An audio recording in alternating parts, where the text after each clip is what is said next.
مچھلی کے اندر یہ شریانیں نہیں ہوتی، رگیں نہیں ہوتی کہ ان کے اندر خون دوڑ رہا ہو، جیسے آپ کٹ کریں تو وہاں سے خون کے پریشر کے ساتھ باہر نکلے۔ تو حرام جانور کی دو کیٹیگری بنا دی کہ پہلی کیٹیگری وہ ہے کہ جن کا خون سائل ہوتا ہے، اس کے لیے جو فارسی میں تعبیر استعمال کرتے ہیں خون جہندہ کی تعبیر استعمال کرتے ہیں۔ اب اردو میں لفظ یہی ہوگا یا یہ نہیں ہوگا مجھے نہیں معلوم۔ خون جہندہ رکھنے والے جانور کیا مطلب کہ وہ جانور کے جن کے اندر شریانیں ہیں، جن کے اندر رگیں ہیں کہ جن کو اگر آپ کاٹیں گے تو وہ رگ کے اندر سے خون کیا ہے پریشر کرے گا، باہر نکلے گا۔ تو حرام گوشت جانوروں میں جن کا گوشت کھانا حرام ہے، اگر ان کا خون جہندہ ہے کہ اگر آپ انہیں کٹ کرتے ہیں اور ان کا جو خون ہے وہ پریشر سے باہر نکلے گا تو ان کا جو ہے وہ پیشاب اور پاخانہ کیا نجس ہے۔ اب اسی میں انسان بھی آ جاتے ہیں، انسان کا پیشاب پاخانہ نجس ہے، اور انسان کے علاوہ جو ہے وہ بلی ہوگی، بلی کا کیا ہے پیشاب اور پاخانہ کیا نجس ہے۔ بلی خود نجس نہیں ہے، بلی خود پاک جانور ہے، بلی کے بال، بلی کے جسم یہ سارا پاک ہے، لیکن یہ چونکہ حرام گوشت جانور ہے تو لہٰذا اس کا پیشاب پاخانہ کیا ہے نجس شمار ہوگا۔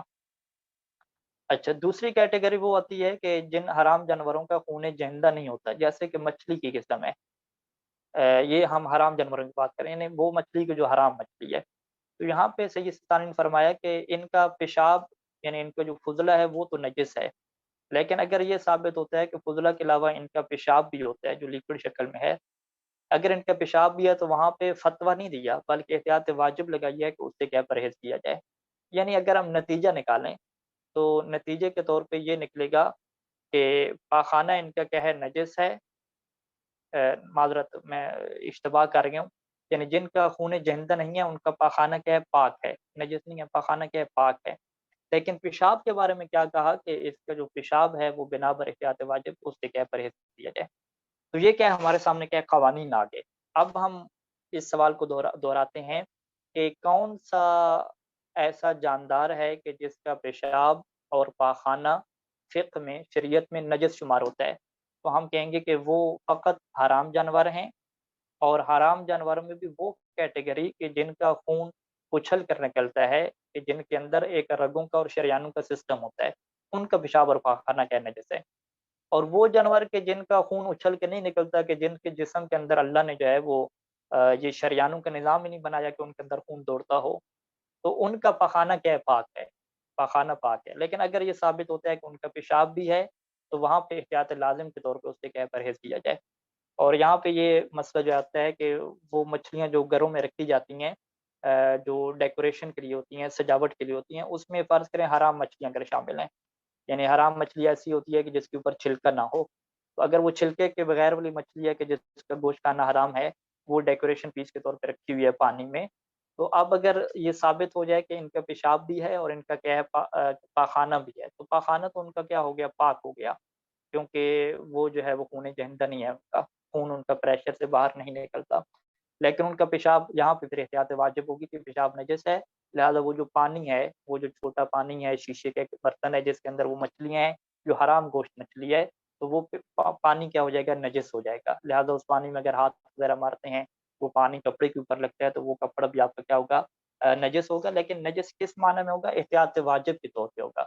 احتیاط واجب ہے کہ ہم اس سے کیا کریں پرہیز کریں، اور اس سے کیا ہم نماز میں نہ جائیں بلکہ اس کو ہم کیا کریں پاک کریں۔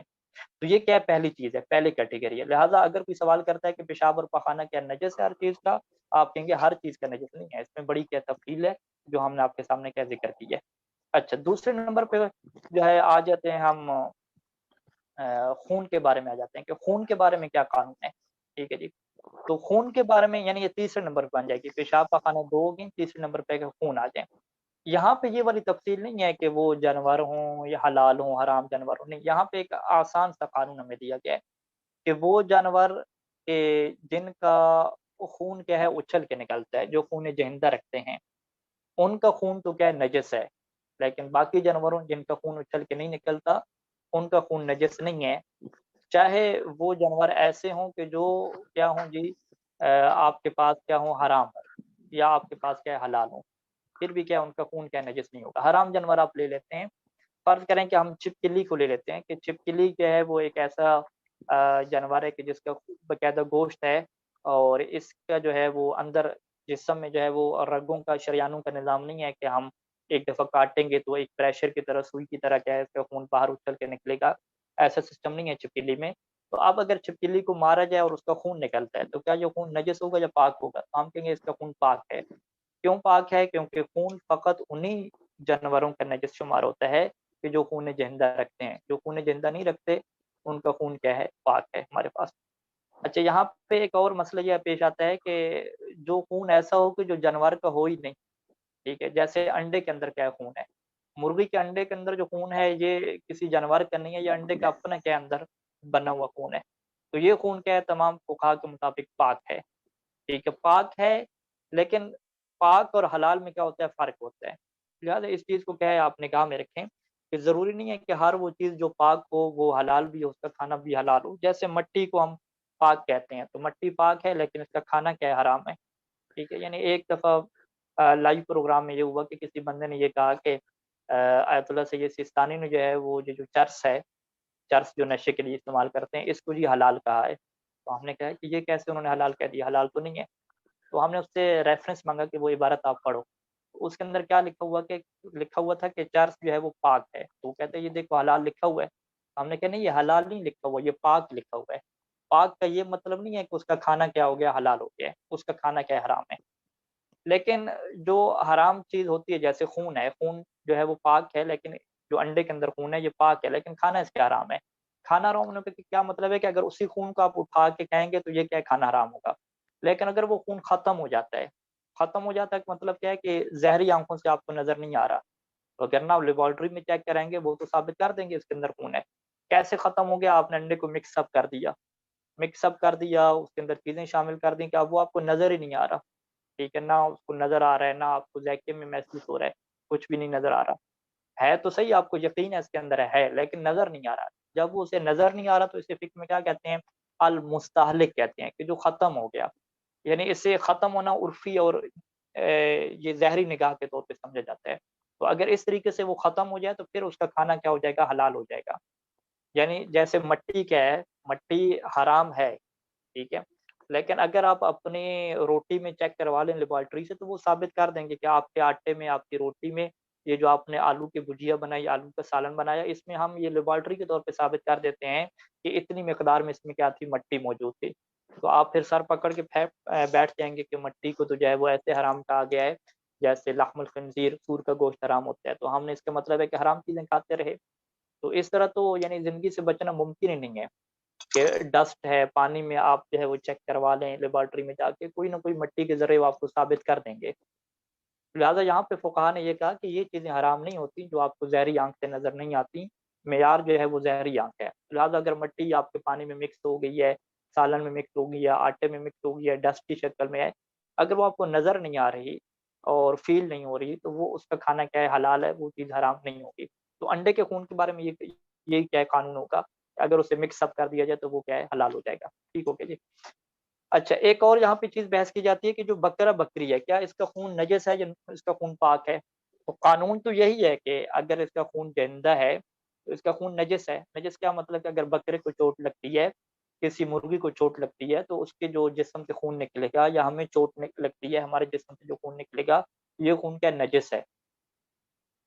تو پھر یہ جو حیوانوں کو ذبح کرتے ہیں جو گوشت میں خون ہوتا ہے، اس کا کیا حکم ہے؟ تو یہاں پہ دو کیٹیگری ہمارے پاس کی جاتی ہیں کہ جب آپ ذبح کرتے ہیں تو ذبح کرتے وقت جو خون اس کی گردن سے نکل جاتا ہے باہر، جتنی آپ عادی طور پہ جو ہوتا ہے کہ آپ جانور کو رکھیں گے اس کا خون کیا باہر نکلے گا، تو یہ حیوان کے حلال ہونے کی بھی شرط ہے کہ حیوان کو جب ذبح کریں تو اس کو چھوڑ دیں تاکہ اس کا خون کیا باہر نکل جائے.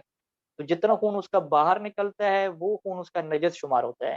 باقی جو اس کے اندر خون رہ گیا جو گوشت کے ساتھ ہے، جو کلیجی میں فرض کریں ہے، وہ سارے کا سارا خون کیا شمار ہوتا ہے؟ پاک شمار ہوتا ہے. پاک شمار ہوتا ہے لیکن اس کو خون کی حالت میں، اسی کنڈیشن میں اگر اسے ختم نہیں کیا جاتا، اسی حالت میں اس کا کھانا کیا رہتا ہے؟ حرام رہتا ہے لیکن پاک ہوتا ہے.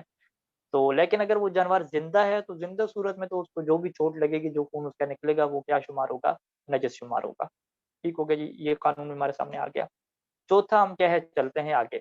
اچھا اسی میں ایک اور مسئلہ بھی ڈسکس کیا جاتا ہے کہ یہاں پہ آپ کو 100% اس چیز کے خون ہونے کا یقین ہونا چاہیے. اگر یہاں پہ شک والی صورتحال ہے تو شک والی صورتحال میں شریعت جو ہے وہ کسی چیز کو نجس شمار نہیں کرتی.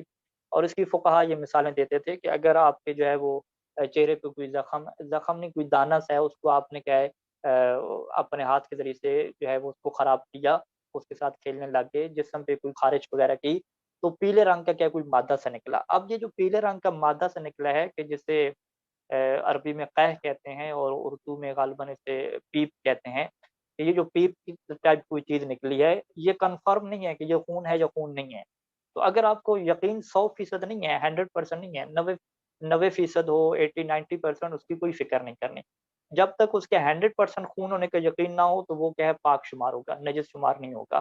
چاہے آپ کو 90% ایسا لگ رہا ہے کہ ہو سکتا ہے یہ خون ہو، لیکن پھر بھی کیا ہے وہ خون شمار نہیں ہوگا۔ لہٰذا اگر ایک انسان نے اپنے دانتوں کو خراب کیا اپنے جسم کے اوپر اور وہاں سے خون نکلتا ہے جس سے 100% انسان کو ثابت ہوگا کہ یہ خون ہے، تو وہ نجس شمار ہوگا۔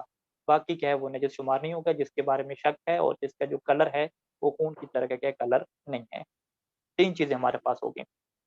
چوتھی اور جو 5ویں چیز ہے، چوتھی چیز جو ہے وہ منی ہے۔ منی میں بھی یہی معیار ہے جو خون کا معیار دیا ہے، کہ خون کا معیار کیا ہے کہ ہر وہ جانور جس کا خون جہندہ ہے، اس کا جو ہے وہ خون بھی نجس ہے، اور اسی طریقے سے جو خون جہندہ رکھنے والا ہے اس کی منی بھی کیا نجس ہے۔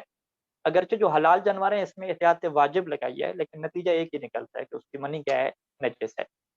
اور مردار میں آ جائیں، مردار یعنی وہ جانور کے جیسے شرعی طریقے سے ذبح نہیں کیا، وہ ایسے ہی کیا ہے مر گیا، بیمار تھا مر گیا، اس کے بارے میں کیا حکم ہے؟ اس کے بارے میں بھی یہی قانون ہے کہ اگر اس کا جو ہے وہ خون جہندہ ہے تو اس کا مردار نجس ہے، اگر خون جہندہ نہیں ہے تو اس کا مردار کیا نجس نہیں ہے۔ یعنی 3 چیزیں ہمارے پاس فقہ میں ایسی ہیں کہ جن کا معیار یہی خون جہندہ چل رہا ہے۔ پہلی چیز خون، دوسری چیز منی، تیسری چیز مردار۔ تینوں کے نجس ہونے کا قانون ہمارے پاس کیا ہے کہ اگر جانور کا خون جہندہ ہے تو اس کا مردار کیا ہوگا نجس ہوگا۔ یعنی اگر سوال کیا جائے کہ جو مچھلی ہے کیا نام ہے، مچھلی اگر مر جاتی ہے، پانی کے اندر مر جاتی ہے تو مردہ ہوگی، وہ حرام ہے، یا حرام مچھلی آپ لے لیں، یا آپ نے سانپ کو مار دیا، چھپکلی کو مار دیا، کیا یہ چھپکلی، کیا یہ پانی کے اندر مری ہوئی مچھلی کیا یہ نجس ہوگی یا نجس نہیں ہوگی؟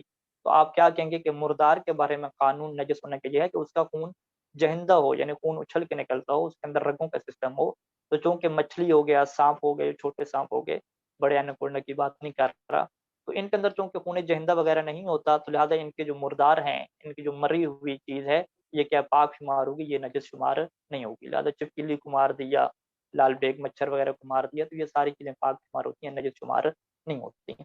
تو یہ چیزیں ہیں جن کے اندر آپ نے قوانین کیا دیکھ کے آگے چلنا ہے۔ اگلی چیزیں کیا آسان ہے، یعنی یہ ابھی تک ہم نے جو ہے وہ 5 چیزیں کیا آپ کے سامنے کور کر رہے ہیں: پیشاب، پاخانہ، خون، منی اور مردار۔ چھٹی اور 7ویں چیز کیا ہے؟ کتا اور خنزیر ہے۔ کتا اور سور جسے ہم کہتے ہیں، کتا اور سور کے بارے میں قانون ہمارے سامنے واضح ہے کہ یہ جو کیا نام ہے خشکی کے ہیں، یعنی خشکی کا کتا ہو گیا اور جو خشکی کا خنزیر ہو گیا، یہ کیا ہے نجس ہیں۔ اچھا، جو سمندر کا کتا ہے یا سمندر کا جو سور ہے، اس کو جو ہے وہ انگلش میں یا اردو میں اس کے کوئی اور الفاظ ہیں، یعنی اس کے الفاظ وہ عربی والے نہیں ہیں، کوئی اور الفاظ ہیں جو ابھی میرے ذہن میں کیا نہیں ہے۔ اگر آپ اس کو سرچ کریں کسی طریقے سے گوگل پہ تو وہ ایک اور چیز نکلے گی، وہ چیز کیا ہے پاک ہے، یعنی اصلاً اسے کتا بھی ہمارے معاشرے میں نہیں کہا جاتا ہے، جو سمندر کے جسے ہم کتا کہتے ہیں، سمندر کا کتا ہو گیا، سمندر کا سور ہو گیا، تو وہ کوئی اور چیز ہے، مچھلی ٹائپ کوئی چیز ہے، اس کا نام کیا یہ رکھا ہوا ہے، تو وہ پاک ہیں، وہ نجس نہیں ہے۔ جبکہ کتا اور سور ہے، اس کے تمام حصے کیا ہیں نجس ہیں، چاہے اس کے بال ہوں جو بھی ہوں۔ یعنی اگر کتا ہے وہ اس کے اوپر پانی لگا ہوا ہے اور اس کو ہاتھ لگتا ہے یا آپ کے فرش بستر پہ آتا ہے تو وہ چیز کیا ہو جائے گی نجس ہو جائے گی۔ اور جو بلی ہے کہ بلی کیا ہے وہ نجس نہیں ہے، بلی کیا ہے پاک ہے۔ لہٰذا اگر بلی کسی برتن سے پانی پیتی ہے، دودھ پیتی ہے، تو وہ دودھ اور برتن کیا رہے گا پاک رہے گا، وہ نجس نہیں رہے گا۔ فقط بلی کا جو پیشاب پاخانہ اور جو اس کا خون ہے اور اس کی جو منی ہے یہ نجس رہے گی، باقی جو اس کے لعاب دہن ہے، باقی جو اس کے جسم کا پسینہ ہے، یہ سارا کیا رہے گا پاک رہے گا، یہ نجس نہیں ہوگا۔ یہ 7 چیزیں ہوگی۔ 8ویں چیز میں جو ہے وہ بیان کی جاتی ہے شراب۔ شراب کی جو ہے وہ بہت زیادہ اقسام ہیں۔ یہاں پہ سید سستانی دامت ظل العالی کا یہ موقف ہے کہ جو انگور سے شراب بنائی جاتی ہے فقط وہ کیا نجس ہے، باقی جو شرابیں انگور کے علاوہ دیگر پھلوں سے بنائی جاتی ہیں، کھجور سے بنائی جاتی ہیں یا کسی بھی چیز سے بنائی جاتی ہیں، ان کو وہ نجس شمار نہیں کرتے، یعنی وہ پاک ہیں۔ اب یہاں پہ پھر توجہ رہے کہ پاک کہا ہے، حلال نہیں کہا۔ شراب جتنی بھی قسم کی ہو جو نشاور ہوتی ہے وہ کیا رہتی ہے جی حرام رہتی ہے، یعنی اس کا پینا کیا ہوتا ہے حرام ہوتا ہے، لیکن آپ اسے یہ نہیں کہہ سکتے کہ وہ وہ کیا ہوگی، یہ نجس بھی ہوگی ہے۔ نجس فقط ایک ہی شراب کی قسم ہے کہ جو انگور سے بنائی جاتی ہے، اور اس کا میرے خیال میں جو نام ہے وہ وائن ہے، وائن اسے کہتے ہیں۔ باقی جو بیئر وغیرہ ہے وہ انگور سے نہیں بنائی جاتی۔ تو فقط جو وائن ہے اس کے بارے میں صحیح ثانی کا یہ موقف ہے کہ اگر وہ کپڑے کے اوپر گرتی ہے تو وہ کپڑا کیا ہوگا، نجس ہوگا، باقی کیا نجس نہیں ہوگا۔ باقی اگر جو انگور کا رس ہے، یعنی وائن اور جو شراب ہے وہ بھی انگور سے بنائی جاتی ہے۔ اب اس کے طریقے کیا ہے، نیٹ وغیرہ پہ آ گئے ہیں، یوٹیوب وغیرہ پہ بھی کیا لوگ بتا رہے ہوتے ہیں کیسے شراب بیان کر بنانی ہے۔ تو اگر فقط جو ہے وہ انگور کا جو رس ہے اس کو اگر فقط جو ہے وہ پانی میں جوش آ جائے، ابال لیا جائے، تو اس سے وہ شراب نہیں بنتی۔ لیکن اس کی وجہ سے اس کا کھانا کیا ہوتا ہے، وہ حرام کیا ہو جاتا ہے کہ آپ اسے کھا نہیں سکتے۔ وہ پھر کب حلال ہوتا ہے کہ جب اس کو اتنا زیادہ ابال لیں کہ 1/3 حصہ اس کا کیا ہو جائے، ختم ہو جائے۔ اچھا، حرام بھی نہیں ہوتا۔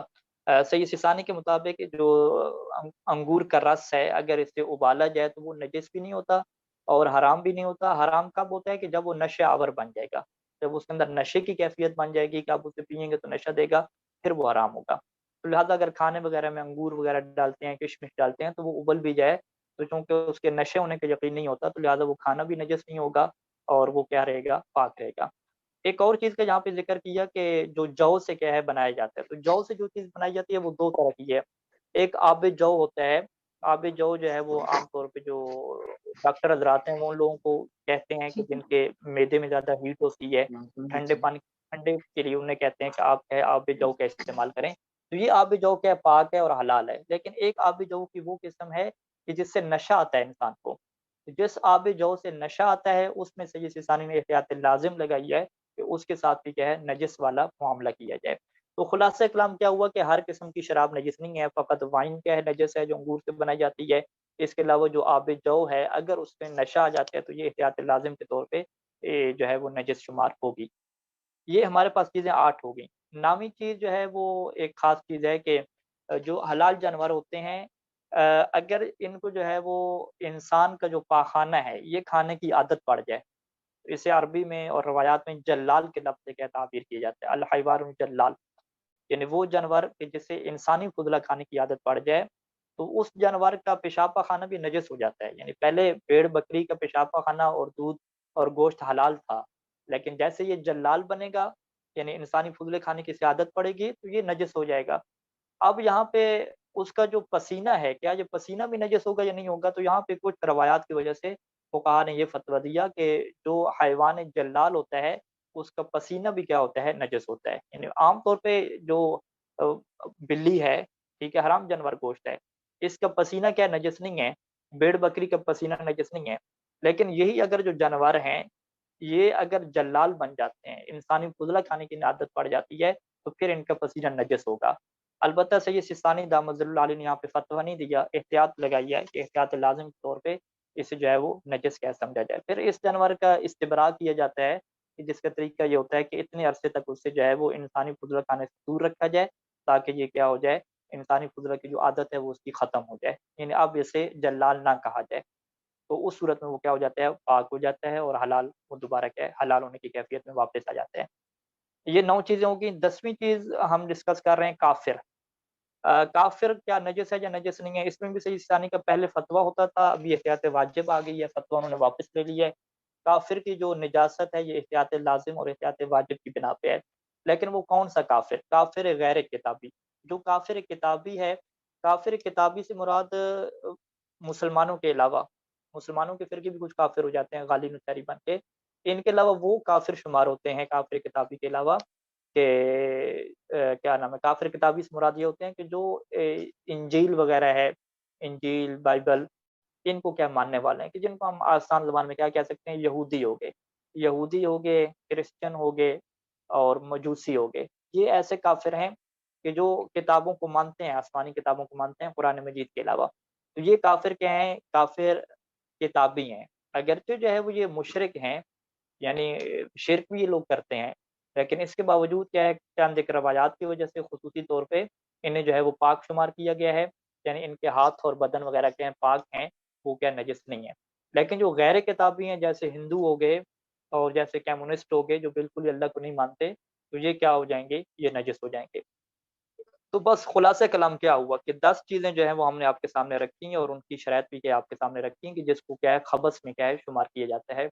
سب سے پہلے جو ہے وہ پیشاب پاخانہ ہو گئے، دوسرے نمبر پہ خون، تیسرے نمبر پہ خون، چوتھے نمبر پہ کیا ہے منی، اور پانچویں نمبر پہ کیا ہے مردار ہو گیا۔ پھر جو ہے وہ آ جائیں کتا اور سور میں، یہ 7 ہو گئے ہیں، اور اس کے علاوہ آپ شراب میں آ جائیں تو یہ 8 ہو گئے ہیں، اور انسانی فضلہ کھانے والے جو جانور ہو گئے یہ 9 ہو گئے، اور 10ویں نمبر پہ کیا ہو گئے کافر غیر کتابی ہو گئے۔ کافر غیر کتابی میں جو مین بحث آتی ہے کہ کافر کسے کہتے ہیں اور کفر کا معیار کیا ہے، یہ ایک الگ معیار ہے جس کو فقہ میں کیا طے کیا جاتا ہے۔ انشاءاللہ اس کو ہم اگلے درس میں کیا اس چیز کو ڈسکس کریں گے، اور یہ ایک اہم بحث ہے کہ ہمارے یہاں کسی کے کافر بننے کا معیار کیا ہے اور کسی کی تکفیر جو ہے وہ کیسے ہوتی ہے۔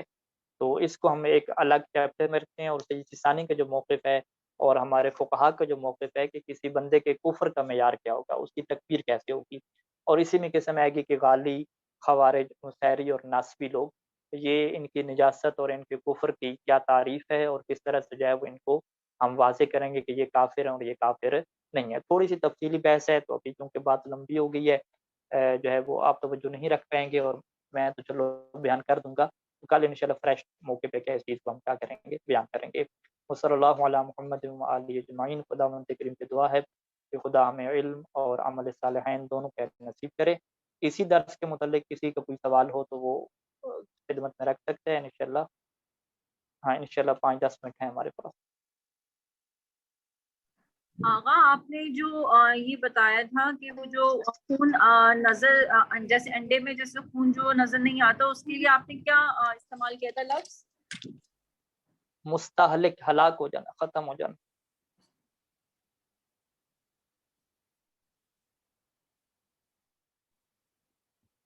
یہ ہلاکت سے ہے، اردو میں آپ اسے کہہ دیں کہ جو نظر نہیں آ رہا ختم۔ السلام علیکم السلام۔ جی آغا صاحب، میرا سوال ہے کہ اب یہ کہا جا رہا ہے کہ بلی کے بال اگر آپ کے کپڑوں پہ لگے ہوئے تو نماز نہیں ہوتی، تو اس کے بارے میں کیا حکم ہے؟ جو بلی کے بال پاک ہیں، لیکن ہمارے پاس بہت ساری روایات ہیں کہ جو حرام جانور جو خصوصاً چیرنے پھاڑنے والے ہوتے ہیں پرندے کا، ان کے اگر اجزاء انسان کے جسم پہ لگے ہوں تو اس سے نماز نہیں ہوتی۔ اس لیے سے فقہا نے فتویٰ دیا ہے کہ بلی کے بال کیونکہ حرام جانور کے اجزاء ہیں، اگرچہ یہ پاک ہیں، لیکن نماز میں ایک خاص حکم کیا ہے کہ اگر حرام جانوروں کے پاس ہی بھی لگے ہوئے ہیں تو ان سے نماز نہیں ہوتی۔ اس لیے سے نماز جی شکریہ۔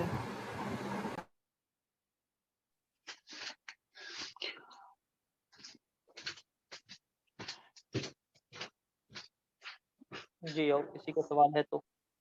اگر ایک چیز کی وضاحت کرے، جو حرام گوشت جانور ہے ان کا پسینہ تو پاکی ہے، اور جی سیکنڈ چیز یہ کہ جو کافر غیر کتابی ہیں اس میں جیسے ہمارے ہندوستان اور پاکستان کے اندر ہمارے کے کچھ علماء جو ہیں وہ ہندوؤں کے بھی اس چیز کا مقدمہ چل رہا ہے کہ ان کو بھی شامل کیا جائے اس کے اندر، کہ وہ بھی ایک کتابی کافر کے اندر شامل کیا جائے۔ تو علماء نجف و قوم کے اندر بھی اس ٹائپ کی چیزیں ہیں، کیونکہ جس طریقے سے ہم پارسیوں کو زرتش کو ہم لے کے آتے ہیں، تو اور اس کے علاوہ جو اور دوسرے مذاہب کے لوگ ہیں جو کہ امید کری جاتی ہے کہ ان کے اوپر بھی کوئی نہ کوئی کتابی ہوگی، ان کا جو بیسک نظریہ وہ توحید پر ہے جیسے ہندوؤں کا ہے، تو ان کے اندر بھی اس ٹائپ کی علماء ہیں جو کہ اس نظریے کے تھوڑے اس طرف ہو رہے ہوں، اس طرح کے تھوڑے قائل ہوں۔ دیکھیں، کچھ وہ کہا مل جاتے ہیں کہ جو کافروں کو جو ہے وہ تمام کائنڈ جتنی بھی قسمیں ہیں تمام کافروں کو وہ پاک کہتے ہیں، لیکن وہ ایسے مشہور فقہا نہیں ہیں کہ جن کی طرف ہم رجوع کر سکیں اور ہماری مشکل کا یہ آسان ہو سکے۔ یعنی ہندوستان میں ہمارے بہت سارے مومنین ہیں، وہ ایک بہت بڑی مشکل یہی ہے کہ وہ اکٹھا رہتے ہیں، اکٹھا پڑھتے ہیں۔ اب ان سے جو ہے وہ گیلے ہاتھ ان کو نہ ملانا، اپنے برتن وغیرہ جسم کو نجاست سے بچانا ایک بہت بڑی کیا مشکل ہے۔ لیکن جو ہے وہ ہمارے فقہا میں جو مشہور فقہا ہیں، جس طرح مراج اعظم ایران کے ہمارے سامنے ہیں، عراق کے آپ کے سامنے ہیں، جن کے آپ نام سنتے رہتے ہیں، ان میں سے کوئی ایک بھی ایسا نہیں ہے کہ جو یہ کہتا ہو کہ یہ کافر کے ہیں، پاک ہیں، اور آپ ان کے ساتھ کیا پاکیزگی والا معاملہ کریں گے۔ ہاں کچھ لوگ جو شاد و نادر قسم کے ہوتے ہیں کہ جن کو فرض کریں کہ کوئی فقیہ بننے میں بھی اشکال ہوتا ہے، کوئی کہتے ہیں فقیہ ہے کوئی فقیہ نہیں ہے، ان کے مقالہ جات وغیرہ تحقیقیں وغیرہ سامنے آ جاتی ہیں بعض کا دیکھنے میں، کہ اس میں وہ کہتے ہیں کہ جی یہ تمام کافر جو ہیں یہ ظاہری طور پہ کیا پاک ہیں، فقط ان کی جو روحانی اور معنویت ہے یہ کیا نجس ہے۔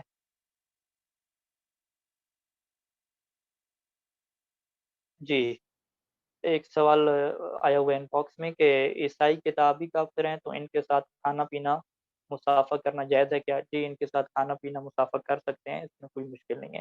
جس طرح ہم ایک مسلمان کیا ہوتے ہیں، پاک ہوتے ہیں، حلال غذائیں آپ رکھیں، ان کے ساتھ کھائیں پئیں، اس میں کوئی ایشو نہیں ہے. تو یہ ہمارے یہاں مشکل حل ہو جاتی ہے پاکستان میں خصوصاً، کہ وہاں پہ جو گھروں میں کام اور صفائی کے لیے جو کرسچن فیملی کے لوگ ہوتے ہیں وہ یہ کام کرتے ہیں، تو وہ اب پاک ہیں وہ لوگ، ان میں کیا ہے کوئی ایشو نہیں رہتا. وہ برتن آپ کے استعمال کریں، کچھ بھی استعمال کریں، اس میں کوئی پرابلم نہیں رہتے. اگر یہ اچھا آغا صاحب، اصطلاح کیا تھا، یہ دوبارہ ایک دفعہ بتا دیں گے یا لکھ کے ہمیں دے دیں گے گروپ میں؟ کیا چیز؟ جو اصطلاحات ہم نے یوز کیے ہیں ابھی، مطلب لکھتے میں کچھ غلطی نہ ہوئی ہو تو اس کو مطلب دیکھنے کے لیے. اصطلاح شروع والی جو حدث اور خبث ہے، یہ میں لکھ کے بھیج دوں گا گروپ میں انشاءاللہ. اچھا آغا صاحب، جیسے کہ اگر کوئی باہر کے ممالک میں رہتا ہے اور اس کو یہ بات نہیں معلوم ہو کہ پتہ نہیں جو شخص ہمارے ساتھ مطلب بیٹھا ہوا ہے یا جو بھی سلسلہ، وہ پتہ نہیں عیسائی ہے، ہندو ہے، یا کوئی سلسلہ، لیکن کیونکہ آپ کو پتہ ہے یہاں پر ہوتے زیادہ تر غیر مسلم ہیں، تو ان کے بارے میں پھر کیا حکم ہے؟ ہمیں کیا کرنا چاہیے؟ ہاں، شک والی صورتحال میں اگر آپ کو شک میں صورت ہے، پتہ نہیں چل رہا کہ یہ مسلمان ہے، ہندو ہے، کتابی ہے، غیر کتابی ہے، تو شک والی صورت کا قانون تو یہی ہے کہ وہ پاک ہونے چاہیے. آپ اس سے نجس نہیں کہہ سکتے، قانون یہی ہے. لیکن میں مزید بھی اس کو دیکھوں گا کہ اگر کوئی بات واضح طور پہ صراحت میں مل جاتی ہے. جی، جیسے کہ آغا صاحب، وہ اگر کوئی چیز کھانے وغیرہ کے لیے دے دیں، مطلب یا نیبرز بھی ہوتے ہیں نا، کچھ اگر دینے کے لیے آ جائیں، کوئی کیک وغیرہ یا کوئی چیز، تو وہ بھی ہم کھا سکتے ہیں یا نہیں کھا سکتے؟ کیونکہ ہمیں ان یعنی کا سوال معلوم آپ تو کا، نہیں ہے نا. جی جی سوال واضح ہے. سوال واضح ہے کہ اوکے. ہمیں ایک بندے کے بارے میں کنفرم نہیں ہے کہ یہ کیا کافر بھی ہے یا کافر نہیں ہے. پھر اب جب وہ کافر ہے تو کیا یہ کتابی ہے، اہل کتاب ہے، کرسچن ہے، یہودی ہے یا غیر یہودی ہے، یہ کنفرم نہیں ہو پا رہا. شک والی صورت حال ہے. تو شک والی صورت میں حال میں جب آپ کو کسی کے نجس اور پاک ہونے کا شک ہوگا تو قانون ہمارا یہی ہے کہ آپ اسے کیا ہے نجس شمار نہیں کریں گے، پاک شمار کریں گے. یہ قانون کے مطابق میں نے آپ کو جواب دے دیا. لیکن مزید اس کے اوپر تاکید کے طور پہ میں ایک کا حوالہ بھی ڈھونڈتا ہوں کہ باقاعدہ یہ چیز کیا لکھی ہوئی مل جائے کہ ہم اس سے ایک مزید کیا یقین کی منزل تک جا سکتے ہیں. انشاءاللہ میں اس کو جی گروپ میں کیا شیئر بھی کر دوں گا اگر جی پتہ آغا، چلتا ہے. ایک اور سوال ہے. آپ نے کہا کہ اگر جو انڈے کے اندر جو خون ہوتا ہے وہ اگر ہم مکس کریں تو وہ حل ہو. اگر صاحب وہ تو ہوتا ہی اتنا کم ہے، اگر ہم اس کو مکس کریں وہ تو ویسے ہی حل ہو جاتا ہے، تو ہاں، پھر اس کے یعنی بارے جب دیکھیں بعض اوقات انڈے کو ایسے ہی پکا دیتے ہیں جو زردی کے اندر خون ہے. یعنی ہم کیا کہتے ہیں اس میں ایک دفعہ آپ انڈا پکاتے ہیں فل فرائی والا. اگر فل فرائی والا نہیں پکا رہے، بس اسے آپ ایسی فرائی پان کے اوپر ڈال کے اسی کو تھوڑا سی ہیٹ اپ کر کے لے آتے ہیں، تو وہ تو زردی کے اندر آپ کو واضح طور پہ نظر آ رہا ہوگا. اس صورت میں اگر کوئی بندہ اسی کا لقمہ لگا کے جو اس کو نظر آ رہا ہے زردی کے اندر وہ کھانا چاہے تو یہ پھر اس کے لیے حرام ہوگا. لیکن عام طور پہ ایسا نہیں ہوتا کہ وہ جب کھانا بھی چاہے گا تو اس کو اچھے طریقے سے مکس کر دے گا. فرض کریں تو یعنی مکس کر کے اسے ختم کرنا کیا ضروری ہے، ختم کر کے جب آپ کھا لیتے ہیں تو پھر اس میں ایشو نہیں ہوتا. اوکے. اچھا، ایک سوال ہے کہ سلام کا جواب دے سکتے ہیں؟ عیسائیوں کو سنا ہے کہ پورے جواب نہیں دینا چاہیے. یہ سلام کا جواب دینے میں کوئی ایشو نہیں ہے اس میں. تو اس میں میں مزید سید ثانی کا موقف دیکھ کے بتاتا ہوں. اچھا، ایک اور اس میں سوال یہ آیا ہے کہ احمدی حضرات کی نجاست کے بارے میں کیا، یعنی چلے کل ہم ڈسکس کریں گے کہ ایک بندہ کافر کیسے بنتا ہے، نبوت اور ختم نبوت کے انکار سے کیا مراد ہوتی ہے، اسی میں سوال کا جواب دیا جائے گا. اچھا، دیگ کے گوشت میں اکثر خون ہوتا ہے، پکانے والے ٹھیک طرح سے واش نہیں کرتے. دیکھیں ہم نے عرض کیا کہ جو جانور کے اندر جو خون رہ جاتا ہے وہ پاک ہوتا ہے. جو باہر کا خون ہوتا ہے وہ کیا ہوتا ہے، جو ذبح کر تک نکل جاتا ہے وہ نجس ہوتا ہے. تو جو اس کے اندر خون رہ گیا وہ پاک ہے. اب جب وہ پکایا جائے گا، پکانے کے بعد وہ جب چیز ڈش آؤٹ ہو کے آپ کے سامنے آئے گی تو اب آپ کو وہ سامنے خون نظر نہیں آ رہا. تو اب وہ جو پاک خون ہے وہ ختم ہو گیا. المستالق یعنی آپ کو آنکھوں سے نظر نہیں آ رہا، لیبارٹری سے چیک کریں گے تو وہ تو نکل آئے گا. اب جب نظر نہیں آ رہا تو وہ آپ کھا سکتے ہیں. یعنی یہ ہمارے پاس روایات بھی ہیں خصوصاً کباب کے متعلق. امام یہ فرماتے تھے کہ جو خون ہے اسے آگ کھا جاتی ہے. ٹھیک ہے، کھا جاتی ہے کیا مطلب، یعنی ختم تو نہیں ہو جاتا، یعنی وہ اس کی جو نظر آنا ہے وہ آپ کو کیا ختم ہو جاتا ہے، نظر نہیں آتا. تو اس وجہ سے کیا کھانا جائز ہوتا ہے. ایک اور ہمارے یہاں نجاست کا مسئلہ یہ پیش آ سکتا ہے کہ اگر وہ خون ایسا ہے کہ جو باہر سے کیا نجس ہو گیا ہے خون کی وجہ سے. یعنی فرض کریں ایک جانور کو ذبح کیا، ذبح کرنے کے بعد اب وہ جو چھری ہے وہ نجس ہو گئی، آپ کے ہاتھ پہ جو خون لگا ذبح ہوتی ہوئی وہ آپ کا ہاتھ نجس ہو گیا، اس کی گردن نجس ہو گئی. اب یہ جو خون ہے اس کو دھویا نہیں ہے، یعنی عام طور پہ جو ہم پاکستان میں جب یہ دیکھتے تھے تو قصاب کے لوٹا وغیرہ ساتھ رکھتے تھے یا پائپ لگا لیا، وہ چھری وغیرہ دھو لیتے تھے، اس کے گلے سے جب خون ختم ہوتا تو پورا گلا دھو لیتے تھے، پاک کرنے کے بعد کیا اس کی کھال اتارتے تھے، تو اس طرح سے وہ خون سارا کیا ہے گوشت سارا پاک رہتا تھا۔ لیکن فرض کریں کہ اگر آپ نے یہ دیکھا کہ جو قصاب ہیں انہوں نے پاک کی یہی نہیں ہے، انہوں نے جو اسی چھری کے ساتھ جو نجس تھی باقی گوشت کی بوٹیاں بنائیں، تو اس طرح سے وہ سارے گوشت کو کیا نجس کر دیتے ہیں۔ جب سارا گوشت نجس ہو جاتا ہے تو اب جو ہے وہ اس کو ایسے ہی پکڑ کے جو ہے وہ دیگ میں ڈال دیا تو اب وہ سارا نجس ہوگا، اب وہ چاہے گوشت یعنی خون ختم بھی ہو جائے، کیونکہ وہ نجس کا کیس آ گیا، تو نجس کے کیس میں تو چاہے آپ کو نظر نہ بھی آ رہا ہو تو وہ چیز کیا ہوتی ہے نجس شمار ہو جاتی ہے، تو وہ سارے کھانا کیا ہو جائے گا آپ کے لیے حرام ہوگا۔ اور چکن میں یہ مسئلہ اکثر پاکستان میں پیش آتا ہے کہ جب چکن کو وہ لوگ ذبح کرتے ہیں تو ذبح کرنے کے بعد اس چھری کو دھویا نہیں جاتا، یا کچن کو جو پورا جو مرغا ہے اس کو بھی کیا نہیں دھویا جاتا، بلکہ وہ اسی چھری کے ساتھ اسی جو خون آلود ہو جاتا ہے۔ یعنی ہمارے یہاں پاکستان میں یہ ہوتا تھا جہاں تک مجھے یاد ہے کہ وہ ذبح کرنے کے بعد چکن کو جو ہے وہ ایک ڈبے میں کیا پھینک دیتے تھے، وہ جو ڈبہ ہے وہ خون آلود ہے سارا، وہ خون بھی کون سا ہے نجس خون ہے جو باہر نکلتا ہے۔ اب چکن کو جب وہاں سے نکالتے تھے تو وہ پورے کا پورا خون آلود نجس سے ہو چکا ہوتا تھا، اب اسی سے کیا اس کی وہ بوٹیاں بناتے تھے، تو چکن جو ہمارے گھر میں آ رہا ہوتا تھا وہ سارے کا سارا نجس ہے۔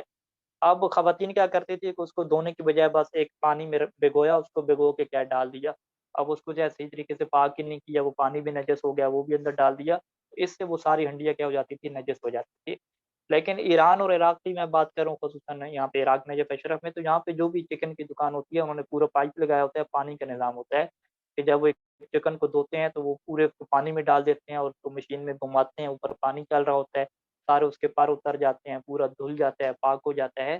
تو یہاں پہ یعنی وہ چکن جو ہمیں ملتا ہے وہ پاک شکل میں ملتا ہے، لیکن پاکستان اور ہندوستان کا بھی نہیں معلوم، وہاں پہ ایسا سسٹم نہیں ہے، عام طور پہ دکانوں پہ اتنا وسیع پانی بھی نہیں ہوتا، تو لہٰذا چکن کا یہ مسئلہ ہے کیا کہ چکن جو بازار سے مارکیٹ سے آ رہا ہے وہ نجس آ رہا ہے ہمارے پاس۔ بڑے جانور میں چونکہ ایک رواج جو میں نے دیکھا تھا وہ یہ تھا کہ دھو لیتے تھے، دھونے کے بعد کیا کھال وغیرہ اتارتے تھے، تو یہ پھر آپ کی کیا ذمہ داری ہے، اگر آپ کو یقین ہو گیا ہے کہ یہ نجس ہو چکا ہے پھر جب گھر میں آ گئے تو اس سے کیا پاک کرنا ضروری ہوگا۔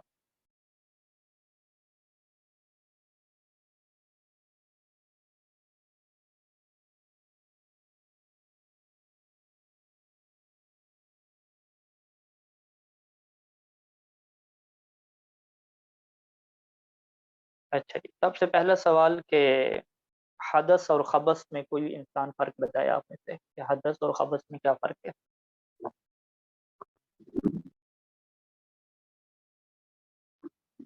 خبث سے مراد وہ نجاست جس کو ہم ظاہری آنکھ سے دیکھ سکتے ہوں، اور جیسے خون ہو گیا، اور مطلب پخانہ وغیرہ، اور اس کے علاوہ حدث سے مراد ایسی نجاست جو روحانی اور معنوی ہوتی ہے اور ہم اسے ظاہری آنکھوں سے نہیں دیکھ سکتے۔ ٹھیک ہو گیا جواب آپ کا۔ جی، ایک اور سوال ہم نے یہ بیان کیا تھا کہ نجاست ایک امر اعتباری ہے اور حقیقی امر نہیں ہے، اس کا کیا مطلب ہوتا ہے کہ جب ہم کہتے ہیں کہ نجاست ایک اعتباری چیز ہے؟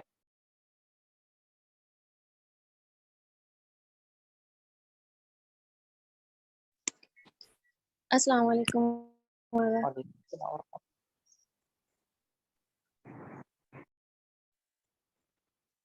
اگر جو نجاست ہے وہ ایک امر اعتباری ہے، یعنی حدیث میں روایت معصومین میں کہیں بھی بذات خود اس کا نام نہیں آیا نجاست کا، یہ فقہا کی ایک اصطلاح ہے بنائی ہوئی۔ جی، کوئی اور اس سے بیان کرے مزید کھول کے؟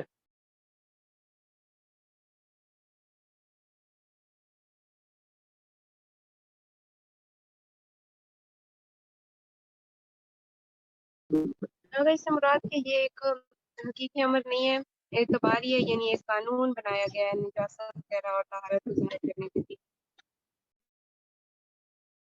اعتباری ہے یعنی قانونی چیز ہے، یعنی حقیقت میں کوئی اس طرح ہم کہہ دیں کہ کوئی گندی چیز ہے یا جس کے اندر انسان کی جو ہے وہ فضیلت کم ہو جاتی ہو، ایسی بات نہیں ہے، بلکہ قانون ہے کہ آپ نے اس کو ایک دفعہ دھونا ہے، 2 دفعہ دھونا ہے، اگر یہ جسم پہ لگ گئی ہے تو اس سے آپ نے نماز کی حالت میں نہیں جانا، یہ قانونی چیز ہے اور اس قانون میں سب لوگ جو ہے وہ برابر ہوتے ہیں۔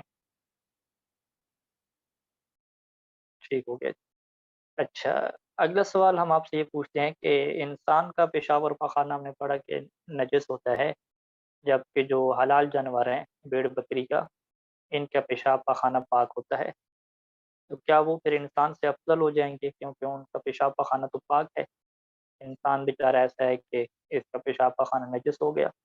انسان کا پیشاب پخانہ جسم پہ لگا ہو تو نماز نہیں پڑھ سکتے، اگر بھیڑ بکری کا پیشاب پخانہ جسم پہ لگا ہو تو نماز پڑھ سکتے ہیں۔ تو یہ حیوان ہم سے افضل ہوئے یا نہ ہوئے؟ السلام علیکم آغا۔ نہیں آغا اس کے اندر جو ہے وہ کیا کہتے ہیں، فضیلت کی کوئی بات نہیں، یہ ایک قانون ہے کہ انسان کا پیشاب پخانہ نجس ہوتا ہے اور حلال جانور کا جو ہے وہ پاک ہوتا ہے۔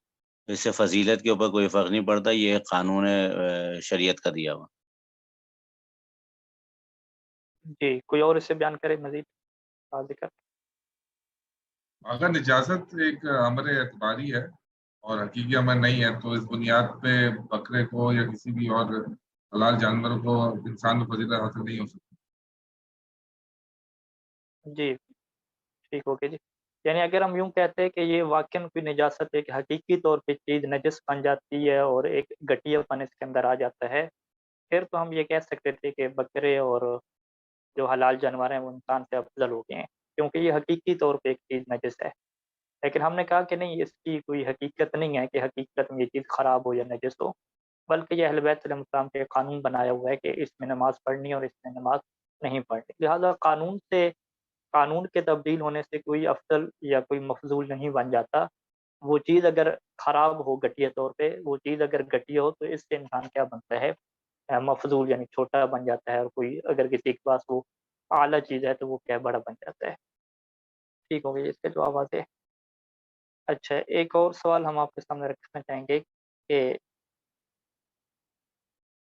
خون، مردار اور پیشاب، اس میں ہم کوئی کہہ سکتے ہیں کہ ایک ہی جانور ہو اور اس کے یہ تینوں چیزیں کیا ہیں، نجس ہوں اور معیار ایک ہی ہو، تینوں کے مشترکہ معیار ہوتے ہیں، خون، مردار اور پیشاب کا۔ کیا آپ کہیں کہ اگر یہ چیز ہوگی نا تو اس کا خون بھی نجس ہوگا، مردار بھی نجس ہوگا اور پیشاب بھی کیا نجس ہو جائے گا؟ آغا اگر وہ خون جہندہ رکھتا ہوگا تو اس کا خون، مردار اور پیشاب تینوں چیزیں نجس ہوں گی۔ بس فقط یہی معیار ہے، خون جہندہ رکھتا ہوگا، جو کچھ اور بھی ساتھ ایڈ کریں گے؟ اور حرام بھی ہوگا، حرام گوشت۔ ہاں، حرام گوشت بھی ہوگا، یہ دو معیار اکٹھے رکھیں گے، یعنی آپ کہیں گے یہ دو معیار اگر اکٹھے ہوں کہ وہ جانور حرام ہو اور ساتھ کیا خون جہندہ رکھتا ہو، تو پھر تو اس کا مردار، پیشاب، پاخانہ، ایون جو ہے وہ منی، یہ ساری چیزیں کیا اس کی نجس ہو جائیں گی۔ اچھا، حلال جانور میں جو ہے وہ ٹھیک ہے، چلیں یہ چیزیں واضح ہیں سب کے لیے، آپ لوگوں نے ڈسکس کر لی ہیں، ہم کیا آگے شفٹ کریں گے۔